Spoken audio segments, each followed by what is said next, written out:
uno no quisiera salir, ¿no?, de esa presencia, el poder sentir en todo momento la presencia de Dios en nuestras vidas. Amén. Pues esta tarde quería compartir, empezando por un personaje que era un general bastante destacado en el Antiguo Testamento, llamado Nahán. Nahán era un general que a menudo había llevado a los arameos a la victoria. Y este hombre enfermó de lepra. Y no era casualidad que en su casa había una esclava hebrea que servía a su mujer. Y esta mujer, al ver la situación, le dice a la mujer de Nahán que ella conocía de alguien en Samaria, de un profeta que podía curar a este hombre de su enfermedad. Así que Nahán se le abrieron los ojos como platos y vio la oportunidad de poder ser libre de esa enfermedad.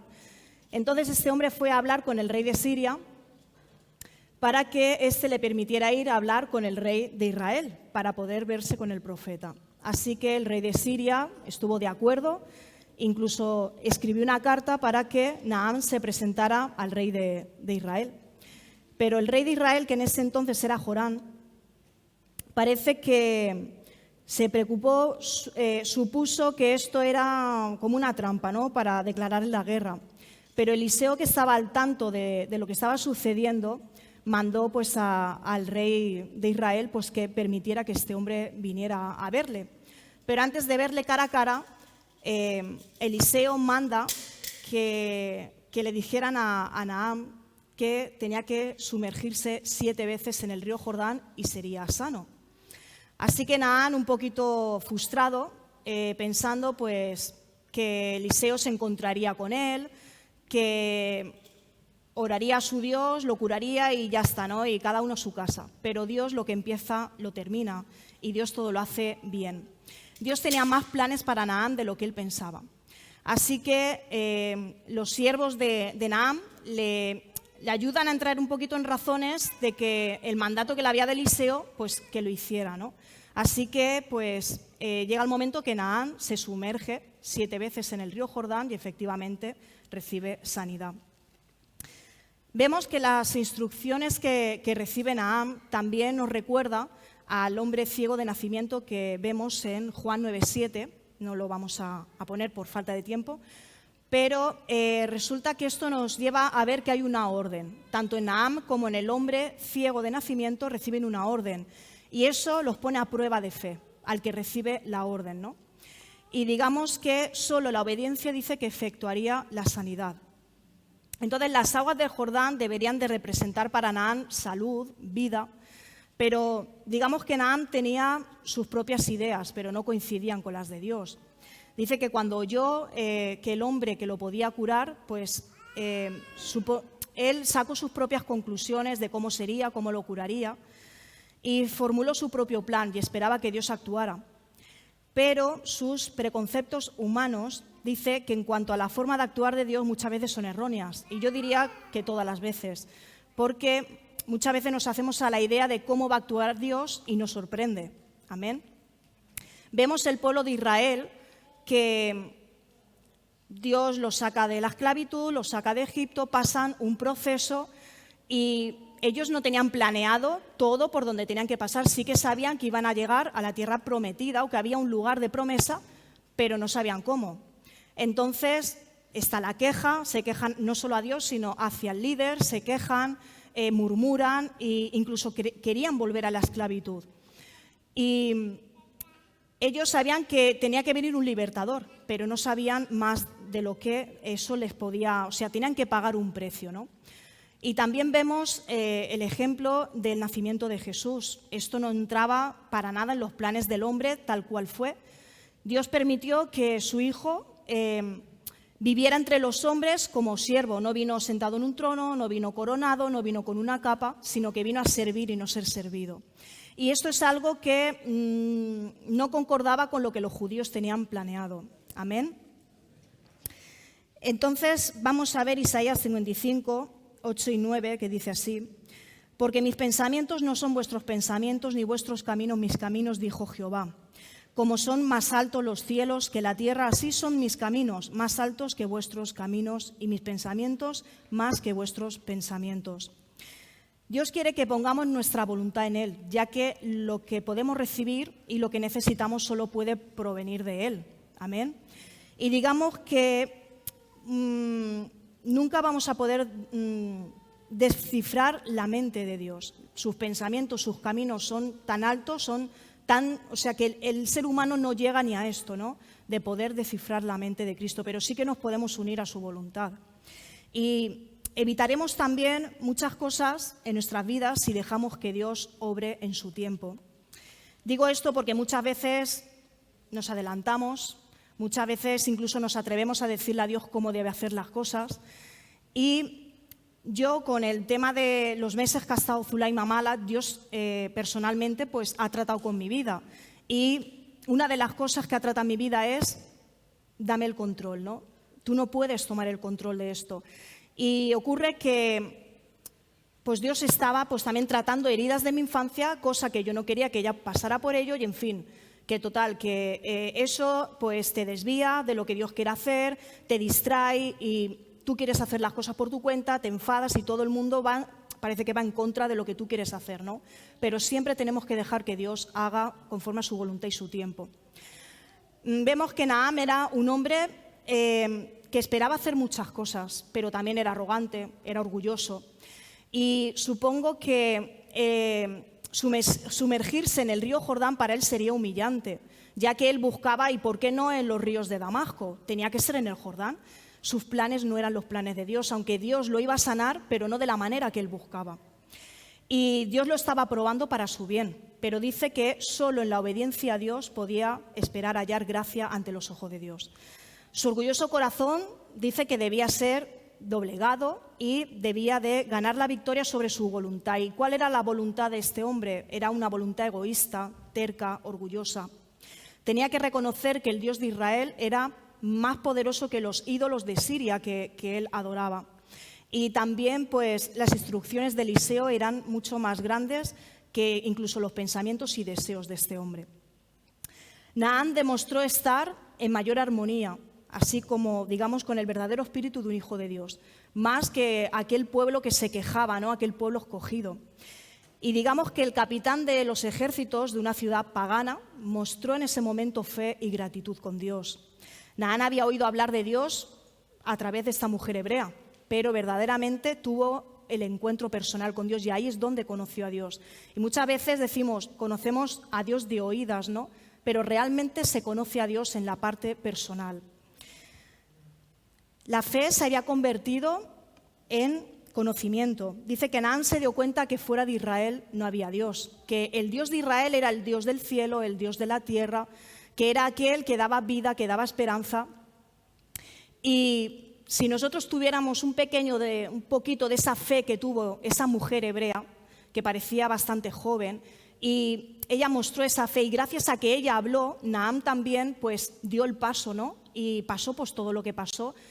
Si nosotros también diéramos ese paso de fe ahí fuera a gente que le pudiéramos decir, yo conozco de alguien que te puede ayudar, la gente veríamos cómo cambian las historias de la vida de la gente, ¿verdad? Y porque no solo basta con creer, no solo basta con decir soy cristiano, Dios demanda obediencia. Y si nos tenemos que zambullir 7 veces en el río, pues nos tendremos que zambullir. Esta historia de este hombre nos muestra que un hombre que servía al mundo, que servía a los dioses, y en actitud de humillación, este hombre reconoce al Dios verdadero, el Rey de Israel. Y ahora me voy a enfocar un poquito más acerca de lo que es la lepra. Pero no quisiera, aunque voy a hablar de la lepra en algo enfermo, pero no quisiera que nos enfocáramos en la lepra física, en la enfermedad física, sino en la lepra espiritual. Y dice que en el Antiguo Testamento encontramos que esta enfermedad era visible, una enfermedad que apartaba al hombre de Dios, una enfermedad que te apartaba del templo y que te apartaba de la sociedad. Una persona con esta enfermedad tenía que gritar, tenía que anunciar, tenía que declarar la palabra inmundo. Y tenía que estar aislado del campamento, de la ciudad o de su familia y, como no, de la sociedad, como he dicho. Dice que una de las medidas adoptadas por el pueblo judío con los enfermos fue el aislamiento y el retiro de la sociedad. Y es que en los primeros tiempos muchas veces dice que se aplicó el mal como un terrible castigo enviado por Dios. Esto era algo que el hombre consideraba. Y el hombre consideraba que la enfermedad, la lepra, venía a causa del pecado del hombre, donde el culpable dice que quedaba impuro, quedaba contaminado y marcado para toda la vida hasta la muerte. Dice que todo aquel que presentaba una enfermedad repugnante de la piel era por causa del pecado y requería purificación, limpieza. Pero aquí quiero hacer un paréntesis en cuanto a una historia que sabemos todos en el Antiguo Testamento, que es ese siervo fiel, como es el caso de Job.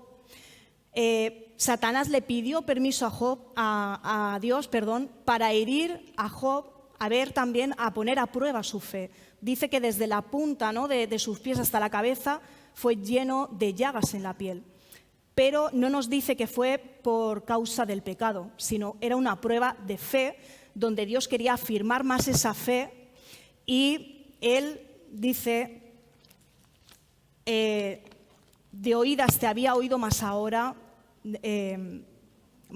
mis ojos te ven. Pero sí que tenemos casos como el de María, la hermana de Moisés, por ejemplo, en Números 12, 1 al 10, no lo voy a poner tampoco, voy a explicarlo. Sí que vemos el caso de la lepra por causa del pecado. Resulta que María y Aarón murmuran de Moisés, y entonces dice que la ira se encendió contra ellos. Qué miedo, ¿no? La ira de Dios se encendió contra ellos. Dice que automáticamente la nube que estaba en el tabernáculo se apartó del tabernáculo. Y dice que María quedó llena de lepra y blanca como la nieve. Ella estuvo como 7 días apartada, y hasta que Moisés clamó, Aarón le pedía a Moisés que por favor clamara para que Dios la sanara. Pero quiero decir con esto lo que hace la murmuración en nuestras vidas. La murmuración, la queja, la crítica. Lo que hizo María perjudicó su alrededor, hubo un parón, y la murmuración hace eso en nuestras vidas. ¿Cuántas veces Dios nos ha hablado en cuanto a la crítica, a la murmuración y la queja?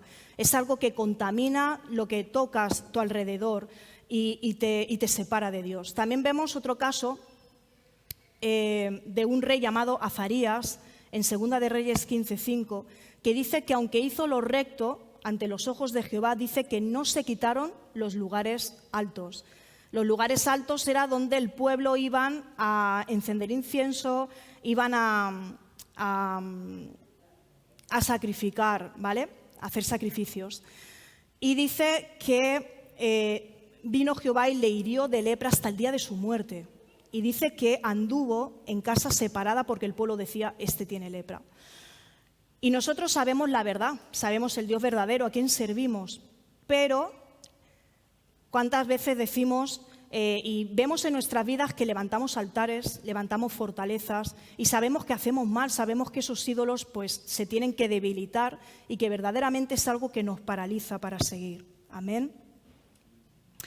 La gente con esta enfermedad no podían meter las manos debajo de las fuentes, no podían meter sus manos en el río, no podían andar descalzos. Para tocar objetos tenían que tocarlo con la punta de un bastón. Esta gente tenían que ir con una campana haciendo ruido para que la gente supiera dónde andaba este personaje inmundo. Tenían que andar con una túnica totalmente diferente al resto de los demás y no podían ni beber ni comer con el resto de la gente sana.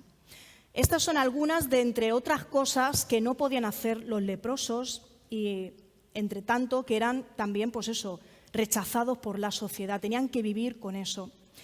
Y quiero remarcar que esta enfermedad yo la quiero comparar con el pecado. Aquello que la inmundicia, la vanidad, aquello que te separa de las riquezas del Padre, aquello que nos impide poder disfrutar de las cosas de papá. Y estas personas no solo cargaban con la enfermedad, el dolor y el sufrimiento, sino también no físico solamente, emocional, espiritual, en todos los sentidos. Y es que no solo somos presos del pecado, sino también separados y alejados de las cosas que provienen del cielo. Pero si nos damos cuenta en el Evangelio, vemos el carácter de Jesús, vemos a Jesús con un carácter, de humildad y una actitud en misericordia por la gente que era excluida, por la gente que era totalmente rechazada. Y vamos a leer Lucas 4, 18 y 19, que dice así. Dice: el Espíritu del Señor está sobre mí, por cuanto me ha ungido para dar buenas nuevas a los pobres. Me ha enviado a sanar a los quebrantados de corazón, a pregonar libertad a los cautivos y vista a los ciegos, a poner en libertad a los oprimidos, a predicar el año agradable del Señor. Aquí vemos un Jesús rompiendo la condición, el atributo, rompiendo el comportamiento de aquellos que no eran aceptados, ¿no? Aquellos, los débiles, los que eran un cero a la izquierda. Pero a mí me llama la atención cuando dice: el Espíritu del Señor está sobre mí. El Espíritu del Señor está sobre nosotros. Dice: por cuanto me ha ungido. Y tenemos que creer eso. Lo que hemos recibido, cuando recibimos el Espíritu Santo recibimos poder, algo que no es nuestro, algo que proviene del cielo, algo que proviene del Padre, y tenemos que manifestarlo. Y aquí dice pues que lo hemos recibido para sanar a los quebrantados de corazón, libertad a los cautivos, a los ciegos, a predicar el año agradable del Señor. Y eso lo tenemos que creer en nuestras vidas. El principio había nombrado a un hombre ciego de nacimiento, y también está en Juan 9, del 1 al 3. Y aquí también me sorprende cómo rompe Jesús la condición de cómo vive este hombre. Y con la pregunta que les hace los discípulos contesta y le dice: en este hombre no hay pecado ni en él ni en sus padres, sino que esto ha sucedido para que la obra de Dios se manifieste en él. Amén. Y estos versículos vemos claramente la implicación de Jesús con los enfermos. Dice que su cercanía a ellos refleja el propósito de Dios de sanar a los pecadores.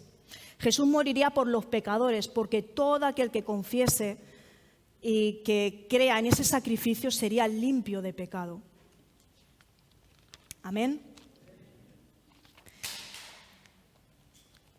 Y quisiera que en voz alta, porque yo creo que todos no lo va a poner ahí, pero sí que creo que lo sabemos, el versículo de Juan 3,16: de tal manera amó Dios al mundo que dio para que todo aquel que en él crea no se pierda, mas tenga vida eterna. Esto es algo que debemos de creer. De tal manera amó Dios a Esberlana, amó Dios a Laura, a Ale, a cada uno de nosotros. Dio su vida eterna. Dio lo mejor que tenía, no era su único hijo. Y esto para mí es una confesión de amor. Y esto nos tiene que hacer ver que tenemos que honrar al Padre, que tenemos que servirle con fidelidad, con transparencia. Amén. Digamos que la lepra espiritual dice que es la señal que tiene que ver con cosas espirituales. O sea, la lepra es lo que separa al hombre de Dios. Por eso vemos, ¿no?, que Dios manda a su único hijo, ese sacrificio para que hoy tú y yo podamos tener acceso al Padre, comunión con Él. Y ahora quería también hacer una comparación ahora con lo que en sí literalmente hace lo que es la enfermedad de la lepra en la persona y lo que hace literalmente el pecado en nosotros. Dice: la lepra va más profundo que en la superficie de la piel. Habla de algo que va en el interior. El pecado va más profundo que las acciones externas del hombre. Tiene que ver con nuestro interior. Amén. La lepra se come la carne, la destruye. Dice: el pecado se come el alma del hombre, la va consumiendo. La lepra hace una persona inmunda que sea excluida de la sociedad. El pecado aleja a Dios de tu vida y no tendrás acceso al reino de los cielos. La lepra no se puede esconder y se observa fácilmente. Dice: el pecado del hombre lo alcanzará y será obvio para todos. Dice: la lepra es una enfermedad contagiosa y el pecado que no ha sido resuelto sigue siendo contagioso. Amén. Colosenses 3, del 5 al 10, dice así: haced morir, pues, lo terrenal en vosotros: fornicación, impureza, pasiones desordenadas, malos deseos, avaricia, que es idolatría. Cosas por las cuales la ira de Dios viene sobre los hijos de desobediencia, en las cuales vosotros también anduvisteis en otro tiempo cuando vivíais en ellas. Está hablando de antes. Pero dice: pero ahora dejad también vosotros todas estas cosas. o sea, algo en el presente, ira, enojo, malicia, blasfemia, palabras deshonestas de vuestra boca. No mintáis los unos a los otros, habiéndoos despojado del viejo hombre con sus hechos y revestido del nuevo, el cual, conforme a la imagen del que lo creó, se va renovando hasta el conocimiento pleno. Aquí Pablo le dice al creyente que examine sus vestiduras espirituales, renunciando, dejando lo que viene de la naturaleza en la carne. Y aquí está hablando de algo presente, ¿no? Habla de ira, habla de enojo, habla de malicia, o sea que nosotros mismos a veces nos condenamos, a veces nosotros nos esclavizamos, y siendo que Él ha venido a libertar. Y cuando habla de examinar tiene que ver con deseos, tiene que ver con pensamientos, con actitud, tiene que ver con carácter. Caminar en el Espíritu, como he dicho antes, cuando recibimos el Espíritu Santo lo recibimos con el lote completo, ¿no? Y el fruto del Espíritu, el amor, el gozo, la paz, paciencia, benignidad, bondad, mansedumbre, templanza, dominio propio. Y todo esto en cuanto a vivir en la voluntad de Dios. Si no hubiera venido Jesús, todos seguiríamos siendo leprosos. Amén. Con la lepra dice la maldición y con la maldición la condenación. Y Él vino a hacernos libres de la lepra en nuestra mente. Todo pensamiento impuro, toda incredulidad, toda duda. La lepra en nuestros ojos dice que el ojo es la lámpara de nuestro cuerpo y lo que entra por el ojo contamina todo lo demás. Habla también de lo que hemos recibido en nuestras manos. Él hizo nuestras manos para bendecir, no para destruir. Habla también de la boca y Pablo nos dice, ¿no?, que no contamina lo que entra sino lo que sale de ella, ¿vale? Toda palabra malediciente. Y lo más importante, la del corazón, donde guardamos y recibimos tanto lo bueno como lo malo. Lo que quiero que entendamos en esta tarde, que no hay motivos para seguir pecando, porque entonces, ¿dónde queda la cruz? Si seguimos pecando no tiene sentido, ¿dónde queda la cruz? Y tú me dirás, es que estoy en un proceso. Sí, estamos en un proceso hasta el día que nos veamos cara a cara con el Padre, pero eso no nos da la libertad a alimentar el pecado. Amén. Naamán no conocía de Dios, él servía a otros dioses. Dice que lo conocía de oídas y llegó al lugar y se sumergió.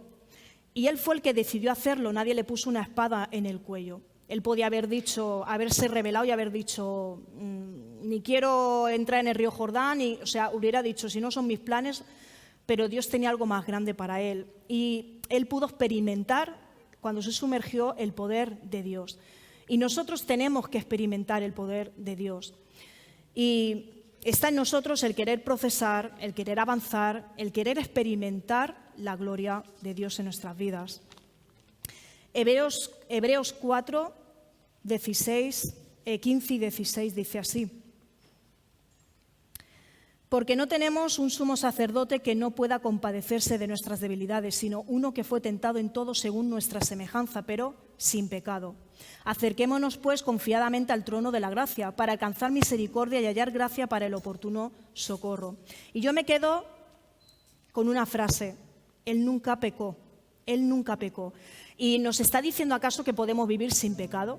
Porque tiene que ver, somos pecadores y eso nos tiene que hacer reconocernos delante de Dios, humillarnos y decir, necesito de Dios, necesito que me transforme, pero eso no me da la libertad de alimentar el pecado en mi vida. Dice que las cadenas fueron rotas, que ya no somos esclavos del pecado. Y tenemos que aprender a acudir a Dios, no dejarlo como nuestro último recurso. Amén. Y dice que allí recibiremos su misericordia y encontraremos la gracia para seguir caminando como enfocados en la cruz. Si te has detenido, si te has desenfocado, si has perdido ese primer amor que no se debe de perder, enfócate en la cruz. Dile que te examine, como dice David, ¿no? Examíname y pruébame, dice David.